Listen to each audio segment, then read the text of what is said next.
Good evening. My name is Preston Mcneill. I would like to start off by asking you all to raise your hand if you prefer something that is cooked out of a microwave. Now, who would rather eat a meal cooked out of an oven? As I can see, the majority of you would prefer an oven cooked meal.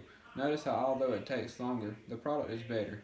In a competition between the two, the oven cooked would win. As someone who still lives at home, I can vouch for the fact that the slow and steady method definitely produces a better outcome. Today I intend to summarize the Hare and the Tortoise, as well reveal how my success on my math exam relates to the moral of this fable. We will briefly discuss the fable and then we will focus on my anecdote and how it relates to the theme. So let's begin discussing the Hare and the Tortoise. The Hare and the Tortoise is a story about a race between the tortoise and the hare. The tortoise started at a slow pace and never stopped once, whereas the hare, feeling too sure about the race, laid down for a nap. By the time he awoke, the tortoise had already reached the finish line. There are many morals in this fable. One is slow and steady wins the race. In this fable, the tortoise is slower and never stops, which provided beneficial to him in winning the race. Another lesson is persevering and don't quit. In the fable, the tortoise didn't let the hare's speed discourage him. He kept pushing until he crossed the finish line. Lastly, quick and carelessness will hurt you in the end. The hare laid down because he knew he was way quicker than the tortoise, therefore losing the race because he fell asleep. Next, I will explain how my success on my math exam directly relates to the moral of the hare and the tortoise. In my junior year of high school, I took a Math 3 exam. I really wanted to do well on it in order to provide my teacher that I was capable of more than what he believed.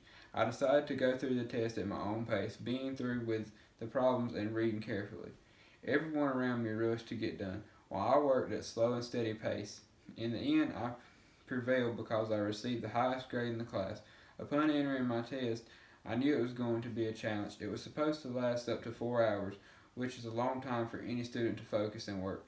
Even when I wanted to throw in the towel and start guessing, I persevered and kept working hard towards my goal. During my test, I reread every question to ensure I had obtained all of the information.